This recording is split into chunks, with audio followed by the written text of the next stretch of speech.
आओकीगारा forest Japan के mount Fuji के base के पास में स्थित है। ये जंगल तब बना था जब माउंट फ्यूजी 1864 में फूटा था और ट्राइड लावा की वजह से इस फॉरेस्ट का बेस बना है। यहाँ के पेड़ों का अनयूजुअल स्ट्रक्चर रहता है क्योंकि यहाँ के सभी पेड़ पौधे साल भर बढ़ते हैं, इसीलिए इसका नज़ारा बहुत ही खूबसूरत होता है। यहाँ पर ज़्यादा वाइल्ड लाइफ नहीं है, इसीलिए आपको यहाँ पर चिड़ियों की चहचहाने के अलावा और कुछ भी नहीं सुनाई देगा। आओकीगारा फॉरेस्ट में हर साल हजारों टूरिस्ट और पैरानॉर्मल एंथुजियास्ट आते हैं।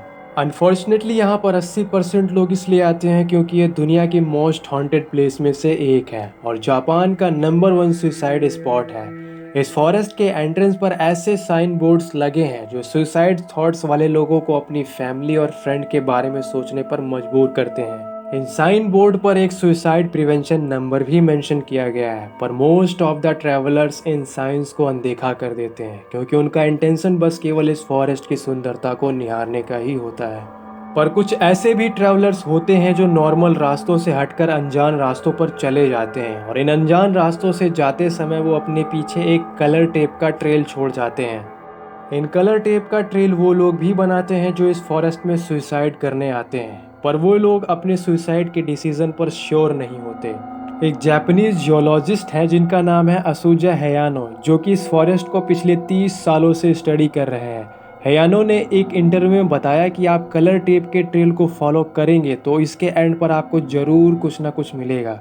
ये उन लोगों का सामान हो सकता है जो यहाँ पर सुसाइड करने आए और फिर लौट गए, या फिर किसी के डेड बॉडी जिन्होंने अपना माइंड फिक्स कर रखा था कि उन्हें सुसाइड करना है। इस फॉरेस्ट में इतनी ज़्यादा डेड बॉडीज मिलती हैं कि अधिकारियों को इस फॉरेस्ट की रेगुलर जांच करनी पड़ती है बॉडीज को कलेक्ट करने के लिए।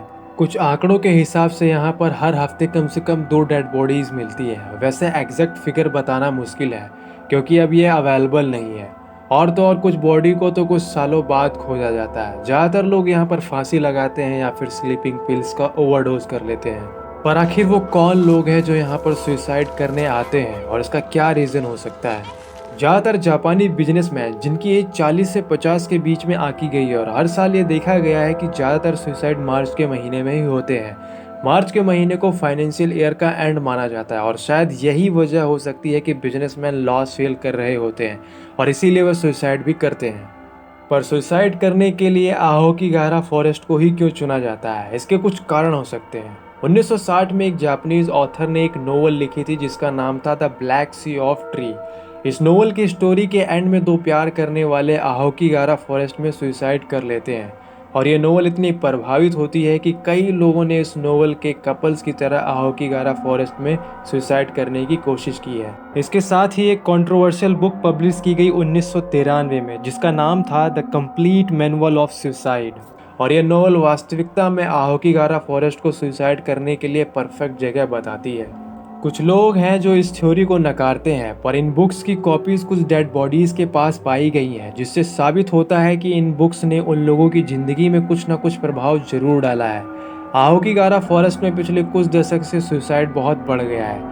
यहाँ पर डेथ की बात की जाए तो 19 सेंचुरी की शुरुआत में जापानीज फैमिली भुखमरी के दौरान अपने बूढ़े बुजुर्गों को इस जंगल में ले जाकर छोड़ देते थे और बुजुर्गों की कुछ दिनों के बाद भूख के कारण मृत्यु हो जाती थी। इतनी सारी डेथ्स के बारे में सुनने के बाद क्या आपको लगता है कि इसे वर्ल्ड की one of the most haunted place कहना गलत है? और तो और यहाँ पर वाइट स्पिरिट को भी स्पॉट किया गया है। जापानीज लोगों में एक स्टोरी बहुत मशहूर है कि यहाँ पर आत्माएं घूमती हैं। ये एक ऐसी स्पिरिट होती है जिसकी मौत अननेचुरल या वायलेंट तरीके से की गई हो। ये स्पिरिट इस फॉरेस्ट को हॉन्ट करती है। कहा जाता है कि जो यहाँ पर आत्महत्या करने आते हैं उन्हें ये आत्माएं सुसाइड करने के लिए प्रवोक करती है। आओकीगारा फॉरेस्ट के अंदर जाते ही मोबाइल और कंपास और जीपीएस सिस्टम काम करना बंद कर देते हैं क्योंकि यहाँ की वॉल्केनिक मिट्टी में मैग्नेटिक आयरन पाया जाता है। आओकीगारा फॉरेस्ट का लोकल लोगों के ऊपर बहुत ज़्यादा इम्पैक्ट पड़ा है। उन्होंने बताया कि किस तरह उन्हें यहाँ रातों में चीखें सुनाई देती हैं। इतनी सुंदर और शांत जगह इतना खौफनाक रूप ले सकती है ये किसी ने सोचा भी नहीं था। इन सुसाइड्स को रोकने का एक ही तरीका हो सकता है। साइंटिस्ट ने एस्टिमेट किया है कि जैसे इस फॉरेस्ट का नेचुरल जन्म हुआ है वैसे ही इसका जल्द ही नेचुरल एंड भी हो जाएगा, क्योंकि इस बात की पॉसिबिलिटी बहुत है कि माउंट फ्यूजी आने वाले सालों में फिर से अरप्ट हो जाएगा और इसकी वजह से यहाँ पर पेड़ पौधे और वनस्पति बच नहीं पाएंगे। पर जितने लोगों की लाइफ आओकीगारा फॉरेस्ट ने ली है उनकी मेमोरीज हमेशा रह जाएंगी। तो दोस्तों ये थी आज की स्टोरी। वीडियो पसंद आई है तो वीडियो को लाइक शेयर कमेंट जरूर करना और चैनल को सब्सक्राइब करके बेल आइकन ऑन जरूर कर लेना। Thank you so much for watching this video.